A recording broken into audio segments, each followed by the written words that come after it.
சங்கத்தோட நிறைவு விழாக்கு வந்திருக்கிறோம். நாங்கள் உத்தரப்பிரதேஷ் போகும்போது எங்களுக்கு எல்லாமே ஃப்ரீ, ₹1 கூட பணம் வாங்கலை. நாங்கள் ட்ரெயின் ஏர்லேருந்து ட்ரெயின் இறங்கி அங்கே போய் தரிசனம் வரைக்கும் எல்லாமே ஃப்ரீயாக பண்ணி கொடுத்தாரு மோடி அரசு.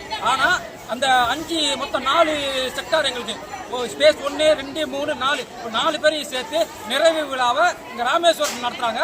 ஆனால் இந்த பாலா போன தமிழக அரசு, இந்த பாலா போன HRNC எங்ககிட்ட மத்திய அரசு கிட்ட ₹100 பணம் வாங்குறாங்க உள்ள போய் சாமி தரிசனம் பண்றதுக்கு. அங்க உத்தரப்பிரதேசல எல்லாமே எங்களுக்கு ஃப்ரீ பண்ணி கொடுத்தாங்க.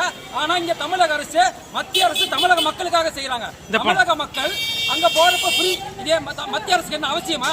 தமிழக மக்களை ஒன்றிணைக்கணும், காசிக்கோ தமிழகத்துக்கோ சம்பந்தம் இருக்குன்னு மத்திய அரசு நினைக்கும் போது இன்னைக்கு வேற மாதிரி பிரிச்சு இன்னைக்கு ராமேஸ்வரத்துல இந்த காசி தமிழ் சங்கத்துக்கு வர இந்த உறுப்பினர்கிட்ட ₹100 பணம் வாங்கிட்டு ஒட்டு மொத்தமா அந்த காசை 6100 பேர்கிட்ட ₹100 பணம் வாங்கிட்டு HRNC அங்க உள்ள அனுப்புறான். எவன் அப்பா வீட்டு போனா ஏன் ஃப்ரீ அனுப்ப மாட்டியா? உத்தரப்பிரதேசம் மட்டும் ஃப்ரீ அனுப்புறாங்கல்ல. உத்தரப்பிரதேசல இங்க இருக்கிற தமிழர்களுக்கு ஃப்ரீ அனுப்புறாங்க. ஆனா இங்க இருக்கிற தமிழர்களுக்கு ஃப்ரீ இல்லைன்னு சொன்னா என்ன மாதிரி ஆட்சி இங்க நடக்குது?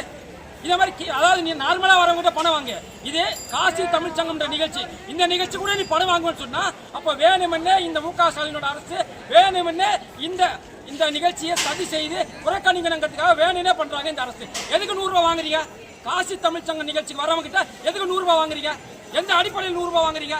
நாங்கெல்லாம் பக்தர்கள் மாதிரியா வந்திருக்கிறோம், ஒரு சங்கத்துக்காக வந்துக்கிறோம், ஒரு சங்கமத்துக்காக வந்துக்கிறோம். எங்க கிட்ட நீங்க ₹100 வாங்குறீங்கன்னா என்ன அர்த்தம்? இதே துணை ஜனாதிபதி வராரு, அப்புறம் எல் முருகன் வராரு, ஆளுநர் வராரு, இவ்வளவு பேர் இந்த நிகழ்ச்சிக்கு வராங்க. இவங்க எல்லாம் வரும்போதே நீங்க ₹100 வாங்குறீங்கன்னு சொன்னா அப்ப சாதாரண மக்கள் கிட்ட நீங்க என்னென்னலாம் பண்ணுவீங்க? திமுக ஆட்சி அகற்றப்பட வேண்டும். இந்த சாமி முன்னாடி நின்று சொல்றோம், இந்த திமுக ஆட்சி, இந்து விரோத ஆட்சி அகற்றப்பட வேண்டும்.